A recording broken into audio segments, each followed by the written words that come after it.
Madame, Monsieur, bonsoir et bienvenue dans ce nouveau numéro d'Unaparté, écrivaine, à la fait de l'histoire, son terrain de prédilection pour aller chercher de bonnes histoires à raconter, des histoires marocaines qui nous interpellent.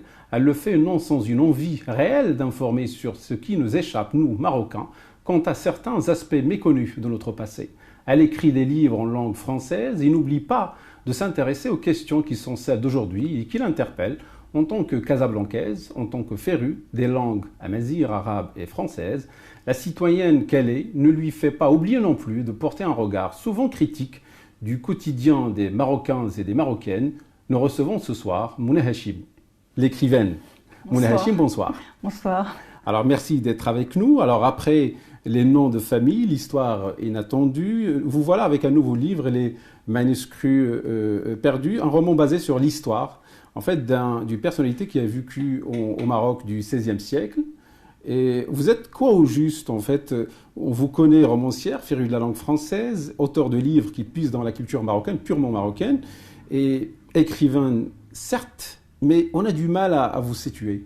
En fait, je suis littéraire de formation, et je suis journaliste de métier, et je suis chercheur en histoire et en patrimoine par passion. Donc, la question, elle est légitime, vous êtes beaucoup de choses à la fois. Voilà, mais c'est bien, ça, je pense que c'est difficile de placer chacun dans une case. On est multiples, mais ça reste des univers assez proches de toute manière. Donc l'un dans l'autre, ils se nourrissent.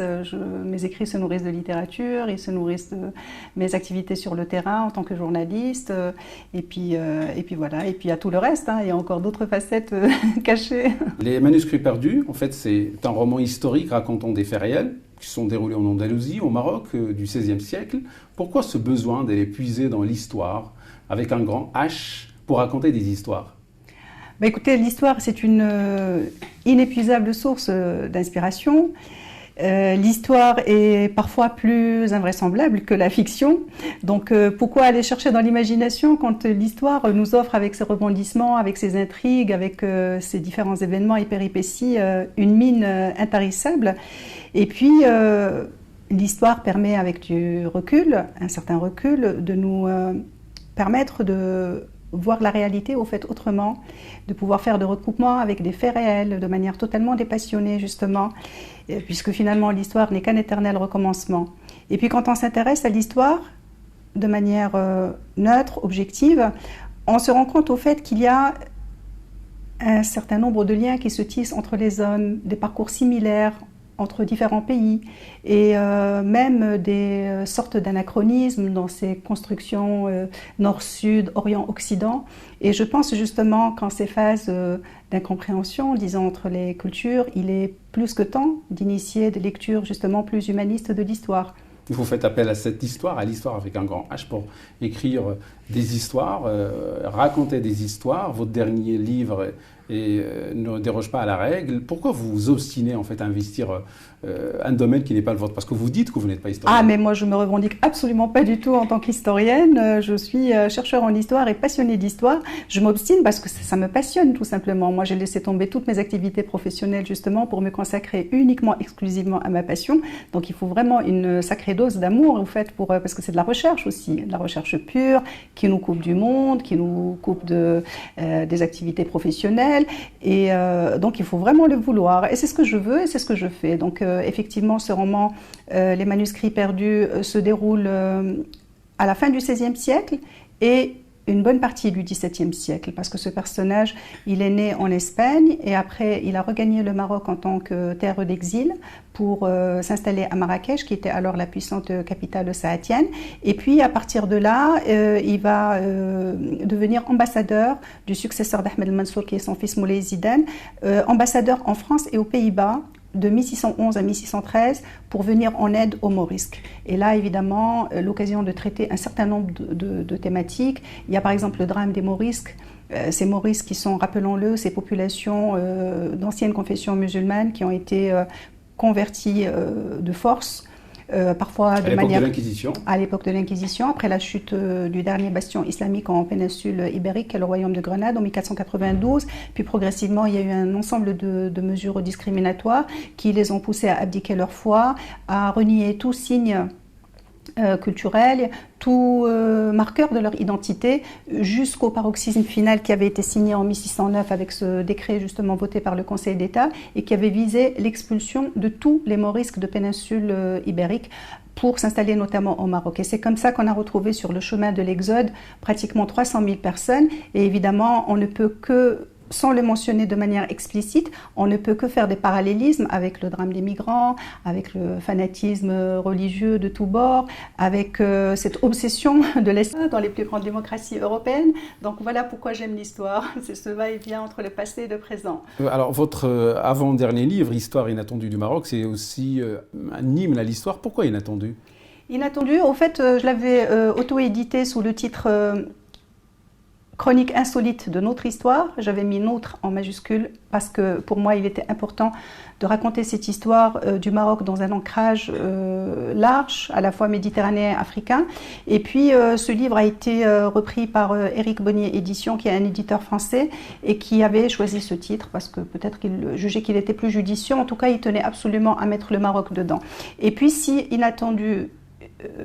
Le terme inattendu renvoie réellement à un aspect de l'histoire qu'on ne connaît pas. Qu'on connaît pas. Par exemple.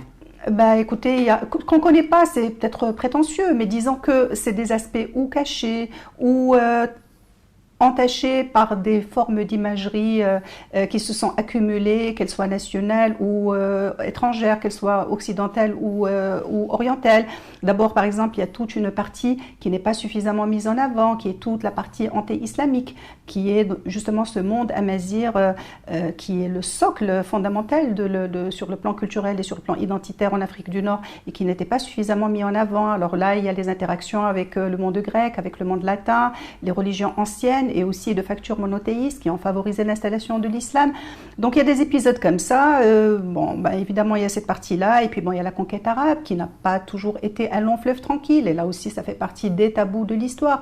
Et quand on mentionne par exemple les aspects violents de cette conquête, on est pratiquement taxé de anti-musulmans, alors qu'il est un fait qu'il y a eu un népotisme, il y a eu des gouverneurs omeyyades notamment qui ont transformé ces terres en terres de butin et d'esclaves et qui ont favorisé la révolte justement berbère et l'adoption de schismes, notamment kharijite, qui a été l'occasion de la création d'un ensemble de principautés qui ont régné pratiquement un siècle sur l'ensemble du Maroc. Et pourtant, quand on nous raconte l'histoire, parce que je suis un pur produit de l'école publique marocaine, quand on nous raconte l'histoire, on passe de l'Adarissa, le Mourabitoun, et on oublie des parenthèses extrêmement importantes de tous ces royaumes zénètes, justement kharijites, qui ont régné un siècle sur l'histoire du Maroc, qui sont fondateurs de Sijil Massa, qui sont fondateurs d'autres royaumes, d'autres principautés, à l'histoire absolument fascinante. Et donc, c'est des tas de choses comme ça, totalement inattendues, qu'on va retrouver. Les Marocains ne connaissent pas leur histoire. Écoutez, pour avoir fait justement l'école publique marocaine et pouvoir avoir étudié l'histoire, je lui reproche d'être assez rébarbative, justement, d'être une succession fastidieuse de dates, de noms, de personnages, de bâtisseurs, Hada Shayeda, Hada Bana et tout. Bon, c'est bien beau, mais au fait, ça manque d'aspects sociaux, d'aspects humains, et pas seulement institutionnels. Voilà. Et donc on connaît l'histoire, on connaît certains traits que Youssef Tachfine, Ben Marrakech ou les Haja, mais bon, après on n'est pas vraiment dans le fin fond de l'histoire humaine, le mouvement des populations, voilà, toutes ces interactions qui sont opérées avec les pays du Sud, avec les pays du Nord, même avec le monde grec.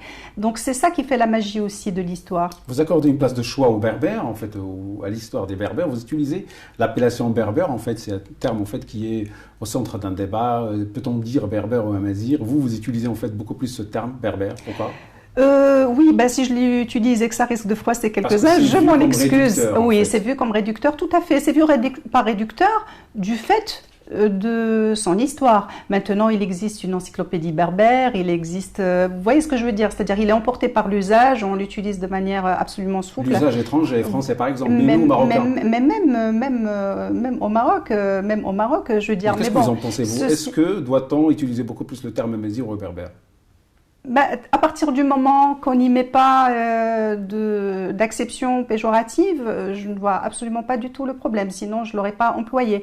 Maintenant, effectivement, ce terme berbère remonte à toute cette histoire de l'Antiquité justement latine où on les assimilait aux barbares, au même titre que les Slaves, les Celtes et tous ces autres peuples qui sont situés hors des limes de l'Empire romain et qui sont considérés comme réfractaires à la civilisation, voire même à l'humanité.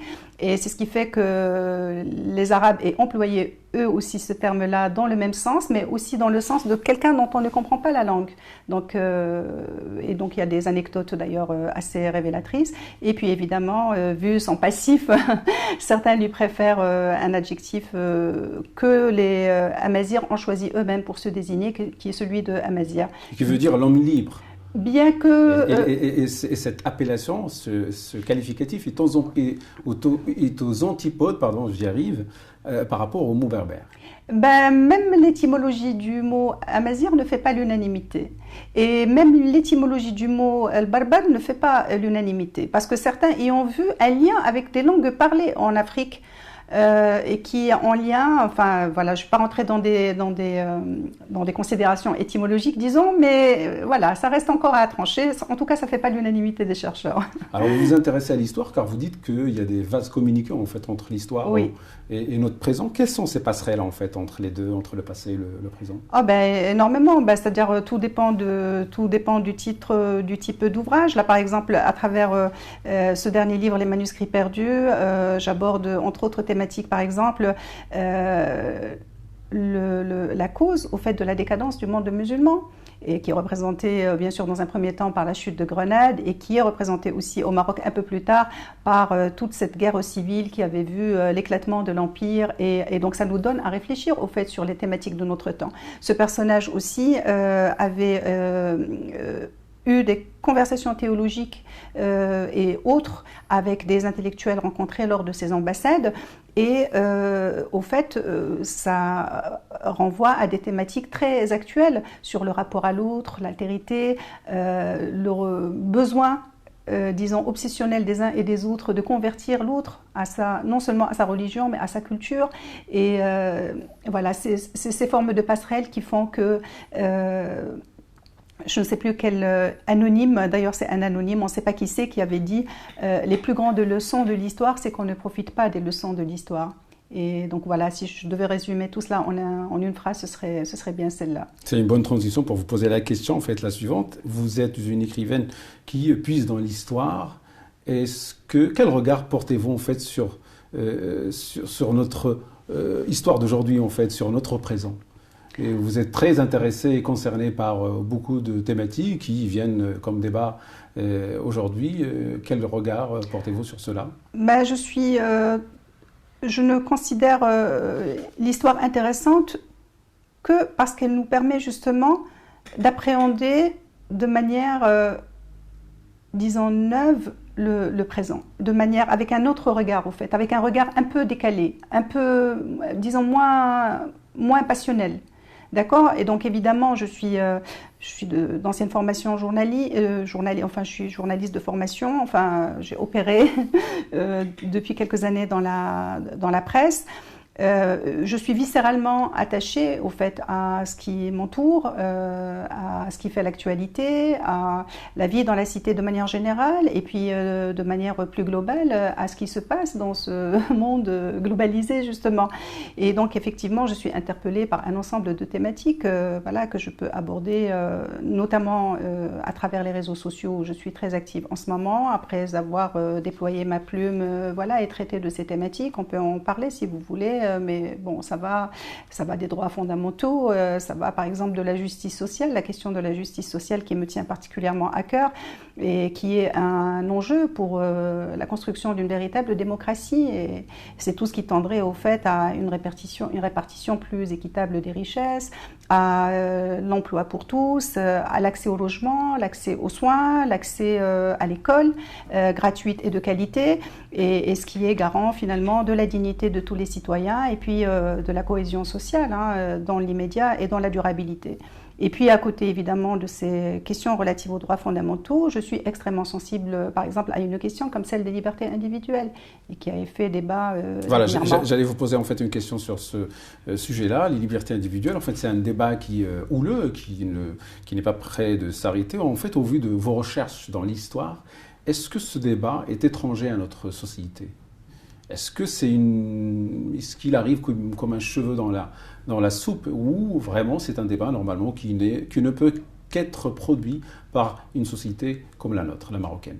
Oui, mais je pense que... C'est une normalité pour vous. Oui, mais il n'est pas étranger, il n'est pas propre à notre société, parce que justement, dans cette histoire de manuscrits perdus, on parle bien de liberté de conscience et de fait d'obliger les gens à se convertir. Or, ça aussi, ça fait partie des libertés individuelles. Et c'est une question qui se pose de toute manière avec acuité aujourd'hui, et même si on considère le débat comme étant minoritaire ou secondaire par rapport à d'autres choses qu'on juge plus importantes, voire même élitistes, quand il n'est pas... Parce que certains sphères fanatiques, vraiment, elles disent que ça ne ressemble pas à notre culture. Est-ce que c'est le cas? Je suis désolée, mais quand on voit ce qui est en train... De toute façon, on est obligé de vivre en phase avec notre temps. Or, que dit notre époque? Notre époque, elle dit que le Maroc a ratifié des conventions internationales qui vont dans le sens de cette liberté individuelle. À l'heure actuelle, il y a des lois rétrogrades qui sont en totale contradiction avec même ces avancées constitutionnelles.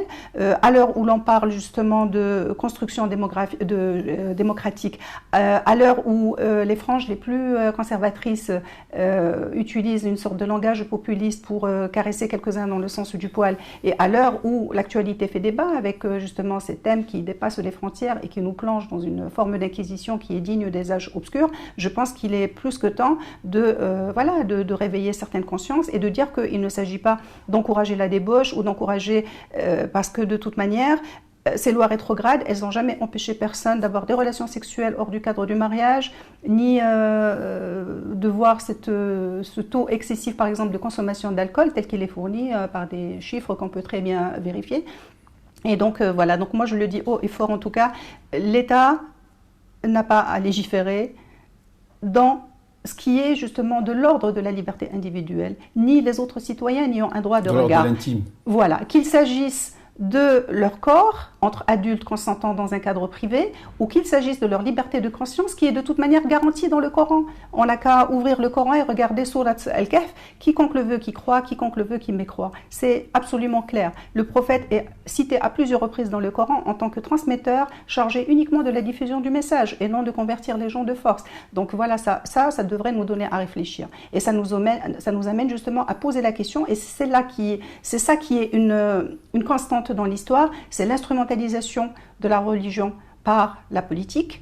C'est le carcan social plus que religieux finalement, parce que ce qu'on pense relever du religieux parfois ne relève que du culturel et de mœurs ancestrales qui parfois peut-être sont anti-islamiques et qui étouffent totalement l'individu au détriment de la collectivité, ce qui aboutit finalement à une société totalement schizophrénique et qui nage dans l'hypocrisie la plus totale. Malheureusement, on ne peut pas accorder beaucoup plus de temps à cette thématique qui est très importante à mon regard déjà. En fait, parlons d'autre chose. Vous êtes une écrivaine en langue française. Oui. Il y a certains des défenseurs en fait de l'arabe, de la langue arabe au Maroc, qui portent un regard très négatif sur vous. Pourquoi, à votre avis?